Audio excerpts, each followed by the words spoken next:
আমাদের ধর্মীয় সভা বিশাল বড় ইজতেমা নিয়ে আসামের মুখ্যমন্ত্রী হিমন্ত ডাঙ্গরিয়া কি বলে শুনেন। এটা গৌৰীপুৰত অহা মাহত ইজতেমা আছে, তাতে জুবিনৰ ফটো লগাবনে নাই মই নিজে চাব যাম।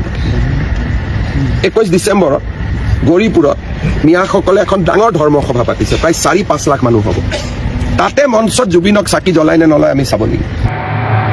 এইবার শুনুন আমাদের তিনি আলিম সাহেব কি বলে তারটা শুনুন। অসমৰ মুখ্যমন্ত্ৰী হিমন্ত বিশ্ব ডাঙৰীয়া যদি ইজতেমাত আহে ধুনীয়াকৈ তেখেতৰ কাৰণে ইজতেমাত সাধাৰণভাৱে মানুহে বহে, তেখেতৰ কাৰণে ধুনীয়াকৈ বহাৰ ব্যৱস্থাও কৰি দিম। তেখেতে কেইদিনৰ পৰা কৈ আছে যে তেখেতসকলে ইজতেমাত জুবিন গাৰ্গৰ ফটো লগাই নে নাই চাম, জুবিনৰ ফটো নলগায়, এই ধৰণৰ কথা বাৰ্তা কৈ আছে।